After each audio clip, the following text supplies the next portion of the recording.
Um, my name is Rani. I'm the relatively new CEO of Atalef Foundation. I will start with really fast few slides about my personal story, and then we'll deep dive into the Atalef, what we do for the unit, and mainly what we do with the alumni of the unit to the country of Israel. So that's my family. I'm 58 years old, married +2. I was born in Jerusalem, second generation. I'm always saying that my kids, as well as my wife, are survivors of Schindler's List. And why do I say that? My father-in-law was on Schindler's List. And you can see, I'm sure you saw the movie, that's my father-in-law, one of the two families in the movie that is putting a stone on Schindler's grave with the actor that played his role in the movie. And if I need,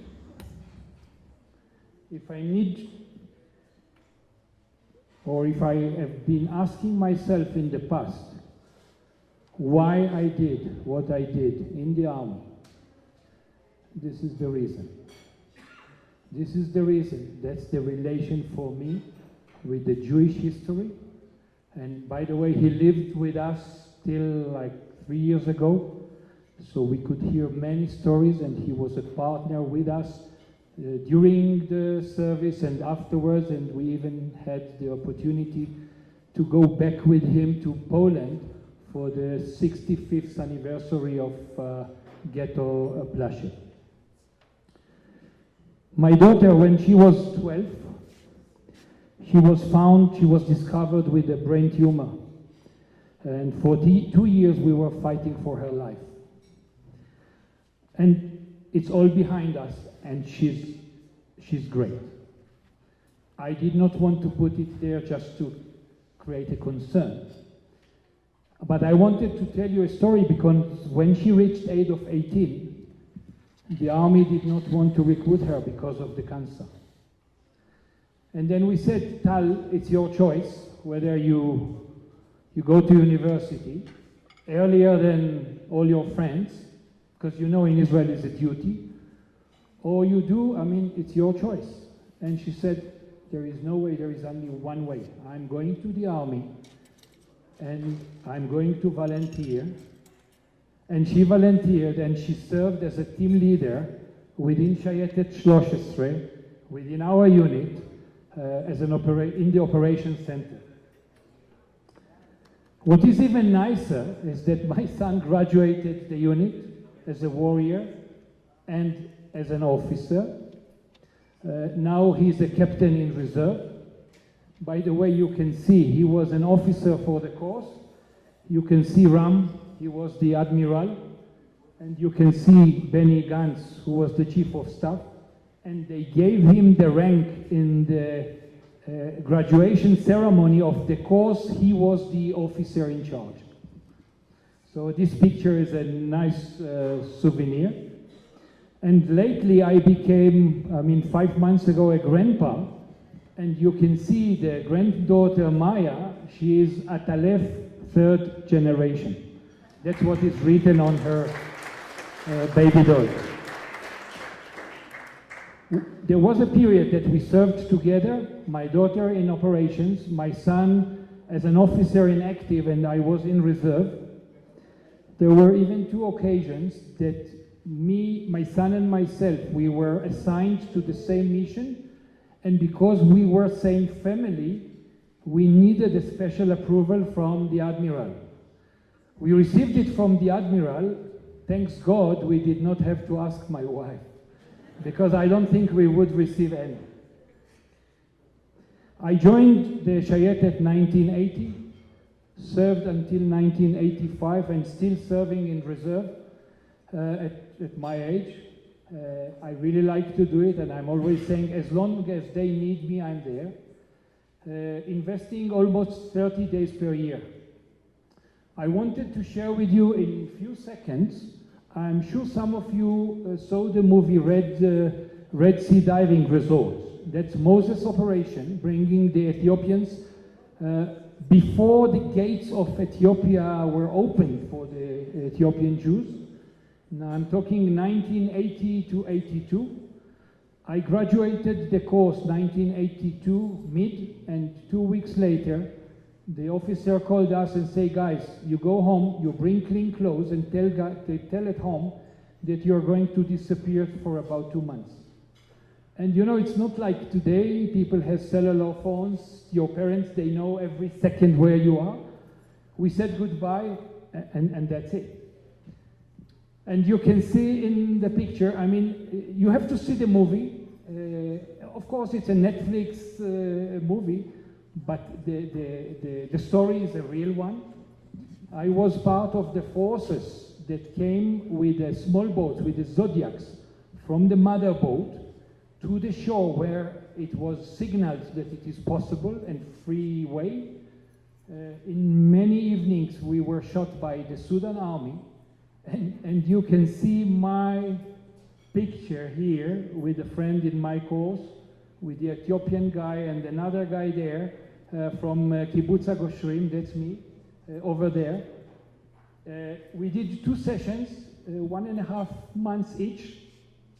Nobody knew what we did. It was really, I mean, Ram described before the nature of the Red Sea. The Red Sea in many evenings has like 6 to 8 meter waves high.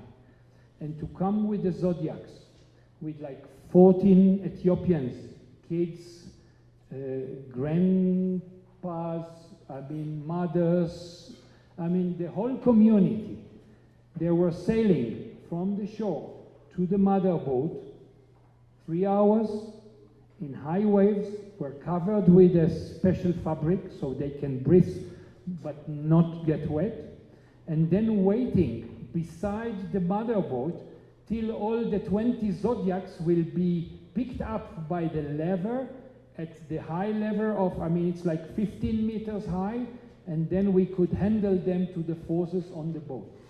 And we did it few times every week until they said, okay, we are done. We go back all the way through the Red Sea to Eilat.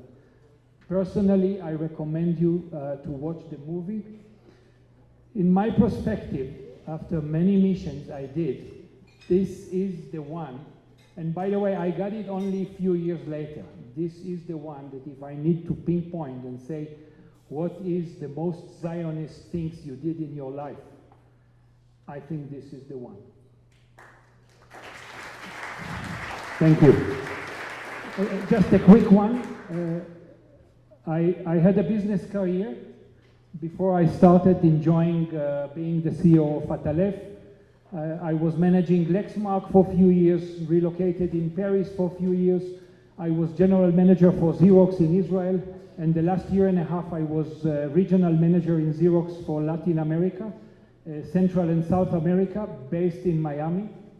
So I have few keywords in Spanish. So if you speak about, I mean, behind my back, I might understand. And then I came back to Israel. I was offered to go and manage India. And then I saw the ad looking for CEO of Atalef. I'm sure that what I'm going to say now, the ladies will laugh afterwards. My wife looked at it and said immediately, this is exactly what you need to do, and that's exactly what Atalef needs.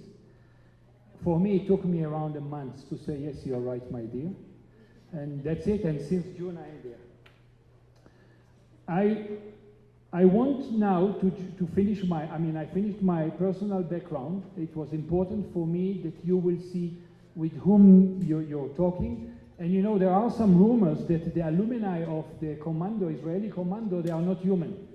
So I hope I showed you that we are a little bit, we have a little bit of humanity. And we are actually regular people.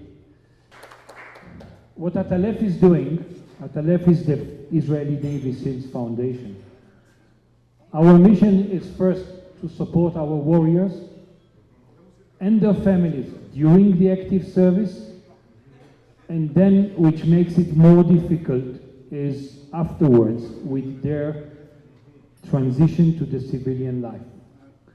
After 5 or 6 years, people get out of the army with so much of experience, for positive and negative, and one of our major roles to help them to close the gaps versus the ones who maybe did not serve the army or served the army in Tel Aviv, or served only 3 years and they are already end of university.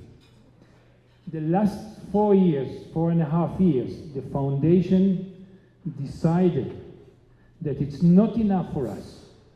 So we take all the talents from our alumni, all the values, all the personalities, and get them or reinvest them back into the Israeli society, and you will see soon where. We are operational in 3 main cycles. First is the unit, empowering the Israeli Navy commandos. We try to get them what they need, and they cannot get it from the usual channels. The other cycle is the veterans, the alumni of the unit, that they keep on serving in reserve and afterwards. And also afterwards, we try that this community will stay together, will share business relations. We have networking events on different subjects related to lawyers, to construction builders, to all kinds of civilian segments. So people can trust each other, can support each other, and can succeed with their business with the other's support. And the last one, and maybe the last 2 years became the most important one, is what we can do for a better and stronger Israel. This is the social activity, the sustained social impact. Concerning the unit, I will not go through everything what we do. I will just put the focus on the mentoring. As I mentioned, our biggest role versus the unit and the soldiers is how we can make their transition to civilian life faster and easier. We have built a relatively expensive project. We take 15 guys every year through a 1-year course called mentoring, Compass Mentoring. Each one is getting a match with a mentor, whether it's alumni from the unit or someone highly positioned in the Israeli society in key roles. And they work together through the year as mentors with workshops, how to write the CV, how to get back to life, if they need to close some gaps to be ready for university. Some of them, they are getting into the mentoring project during university, so the mentor is actually directing them to the civilian life, helping them to find a job, or at least to be familiar what are the options. The rest is we offer scholarships, we do some workshops during the service, and I don't want to overload you. And there are subtitles in Spanish for your help if the Hebrew is tough. בכל שנה, מבין 20,000 מועמדים, רק 70 לוחמים נבחרים לשירות ביחידה המובחרת, שייטת 13. במשך 5 שנים הם ישרתו ויהיו מהלוחמים המצוינים והמובילים בצה"ל. כשהם משתחררים, יש להם הרבה להשלים. חבריהם כבר התחילו ללמוד, לעשות קריירה ולבנות את חייהם. עכשיו, עליהם לנתב את אותה מצוינות שהמדינה הכשירה אותם אליה לכיוון אזרחי חדש. והמעבר הזה לא תמיד קל. פה נכנסת לתמונה עמותת האטלף, ארגון בוגרי שייטת 13. העמותה מובילה תוכניות חדשניות לטיפוח החומר האנושי המעולה של הלוחמים, ממשיכה את חזון החתירה למצוינות ולמעורבות גם באזרחות, ועוזרת לבוגריה לממש את הפוטנציאל שמומש עד כה בצבא על ידי גשר לאזרחות, כדי להמשיך ולייצר מנהיגות, ערכים ויוזמה בחברה הישראלית. בואו נסלול יחד ללוחמים את הדרך הקצרה ביותר להצלחה, כי ההצלחה שלהם היא ההצלחה שלנו. בואו תצללו איתנו.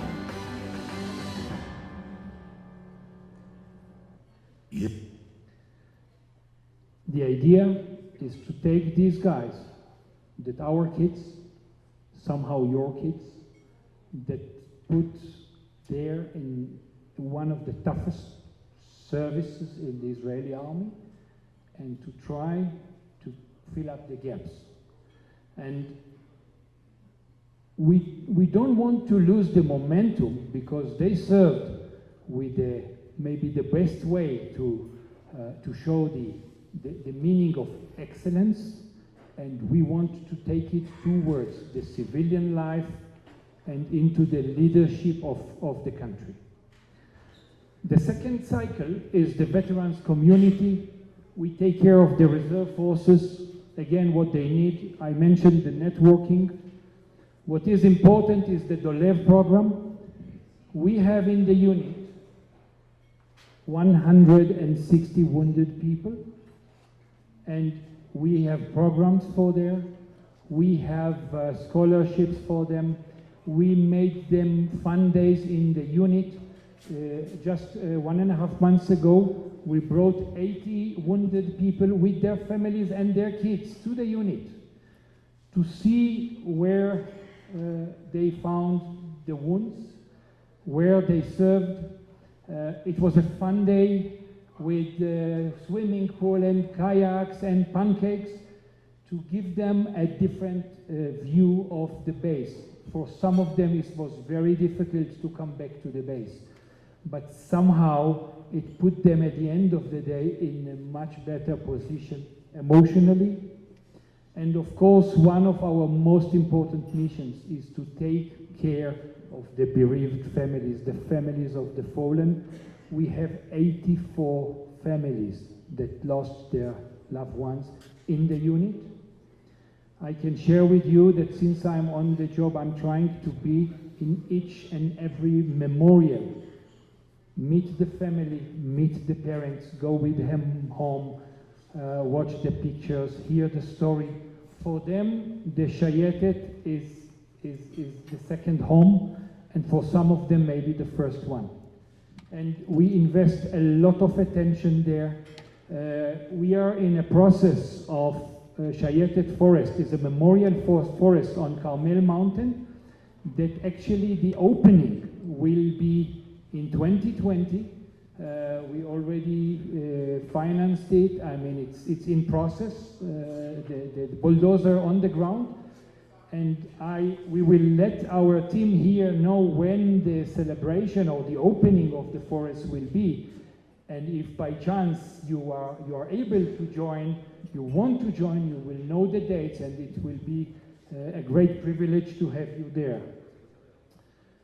And then the last one, and for me I think maybe the most important one, especially for that evening, is what do we, the Shayetet, the Commando alumni, do for a stronger and better and healthier Israel. We have created a program that the name of the program is Bodyline. Just for you to know, when two divers dive a combat diving in an enemy port, they are connected with a rope between their both hands, because the port is completely dark, water are quite cold, so the sensors are relatively tough. And this is the rope that is actually connecting one's life with the others. It's a huge responsibility, and that's why the name of the program is Bodyline. We decided within the foundation to take care of two weak populations. And the first one we started last year is the soldiers of IDF, not from Shayetet. There are one or two from the Shayetet, but most of them are from IDF. From Duvdevan, the unit that you're familiar with, Fauda, from Golani, from Tzanchanim, to connect each of these PTSD guys that, by the way, are not recognized yet by Ministry of Defense. I don't know if you know, but some of them, the trauma comes up like out of the blue after 10 years from the event. And then they get fully depressed, they stay home. There are people that started the program that they were home in bed for a year. Now, we made the interviews, we get to know them through some other foundations. We do the interviews and match one from our Shayetet warriors to one, we call him a beneficiary, a PTSD beneficiary. And we do it where we are maybe the best, is in the sea maritime environment. The program is 1 year, 2 meetings per month, with a full-time therapist in each group. We do it with sailing, diving, and surfing. The sailing team, it's pairs.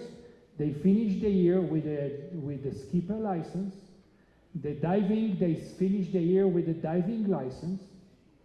And what we could see, and in the moment I will show you a movie, we finished the pilot of the first program for the sailing for 8 pairs, and we made an analysis. We did some interviews before we started, during the year, and the end. And we saw that the PTSD symptoms in the group as a group went down by between 35 to 40%, which is a huge impact. We know that the power of this program and the reason that the results are so good is, first, we take the guy that is emotionally completely broken. He cannot leave the house, he does not work, he does not show social with friends, and we attach him through his eyes maybe to one of the strongest person in the country. He's a Shayetet warrior, he's a commando Israeli Navy SEAL warrior. The second, they are within a group, and suddenly he looks to the right and the left and say, I'm not the only one. And I'm not the only one that suddenly after 5 or 7 or 12 years, it came to me out of the blue. There are people that they have families, wives, kids, and their life just stopped. They went into a freeze, and we were able with a program to get them out of the freeze. Every morning they need to come to the practice. At the beginning they could not come. Our guy used to go home, take them out of bed, put them in the car and bring them to the sea. And I'm talking summer and winter. Of course, with the right equipment and the right clothing for the sails, diving, and surfing. Every session starts with the therapist. They talk about what happened the last week. They speak about their expectations, what is better, what is worse. There are ups and downs. And at the end, they go to the sea, they do practice for 2 hours, and then they come back and they talk again. How was it useful for them? I want to share with you a movie that is, I think maybe you are the second community that can watch it. Unfortunately, it's not yet translated to Spanish, but I'm sure that you will, I hope you will get, I mean, the English is quite clear.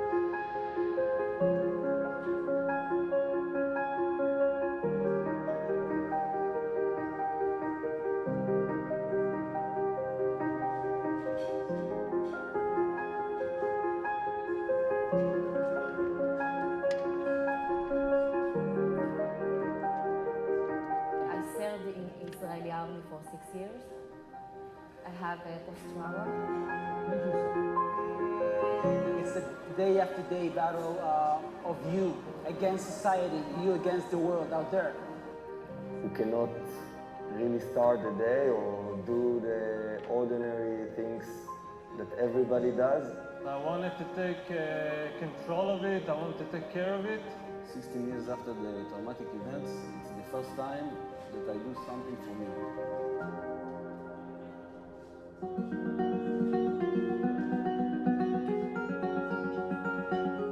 We meet up once in a week. on the boat. We are going surfing once a week. You learn how to dive along with your partner.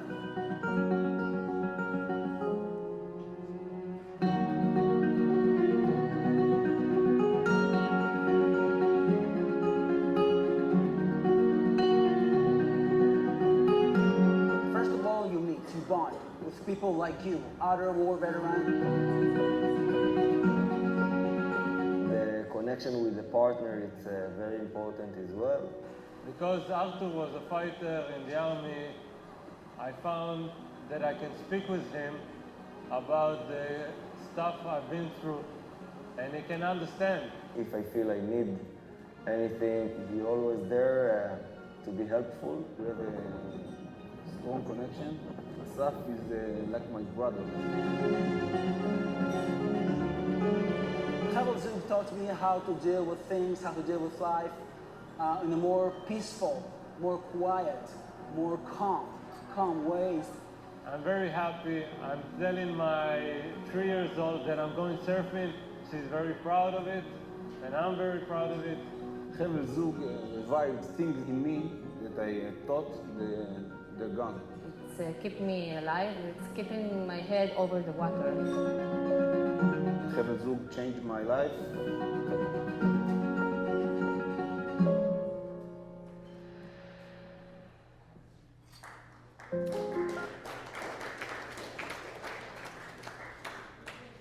Before I jump to the last station, just want to share with you one short story. When I entered the job, I visited a diving group in this moment. Somewhere near the area, you probably know. And after they introduced me as the new CEO of Atalef, you see the group, in some cases, the volunteers are young guys, so I don't know them. And sometimes I don't know who is the PTSD guy and who is our guy, until we start talking. And then a guy who is a little bit older than me came to me after the introduction. He put his hand on my shoulder and said, Rani, I want to share with you something. I said, go ahead. Go ahead. And he said, listen, I'm a prisoner of war from Yom Kippur War, from Egypt. So the guy is probably 60 plus. He said, and he was already 7 months in the group of the diving. And he said, what these 7 months did for me and my family, my kids and my grandkids, 40 years psychiatrists could not do. And for me, this was the moment that I came back home and I told my wife, you know what, you were right. I'm in the right place. I do the right thing. So this is Bodyline. The second segment we start this year in 2020. We are cooperating with a foundation that is taking care of at-risk youth, guys that were kicked out of the system, and our job through surfing to get them back to the system. They are 16, 17, that age, get them back to the system to study, to finish the exams. Then we have the mechanism to delete for some of them the criminal files and get them into the army service with a blank page so they can start life, although most of them, they come from broken families. The idea of that program is that for every group, for each group of 14 kids, we attach between 2 to 3 our alumni, guys that are already experienced. For them, for the kids, they are role models, so they can see something different, not what they've seen back home. And our guys will escort them through the year. And next year we are going to take care of 168 kids. I would like to see, if we don't have any limitation of budget, because it costs quite a lot, to see in 3 years' time that the Atalef Foundation does this program with up to 500 kids. So we put, and that's my maybe last slide, A chain is only as strong as its weakest link. Same as for a country. And we made the choice to choose two links, the rescued and the PTSD guys, soldiers, and that most of them are not recognized, and make these two links stronger. Whatever we can do, with the capacity we can do without compromising the quality. From military excellence to civilian leadership, that's our slogan, that's our way of life. That's where we want to take the people we touch with. Strong Israel, I don't need to tell you that, is essential and crucial for us in Israel, for you here, for all the Jewish around the world. I really thank you. I felt that you were really listening. I hope you can walk home with what we do. And one thing I can share with you is my first time meeting the Mexican Jewish community. I've seen many communities. For sure, I will be #1 ambassador for the Mexican Jewish community back in Israel and wherever I go. Thank you very much for your support. You know that we came here to try to raise funds, so we have the fuel to keep on doing what we do, to build more classes.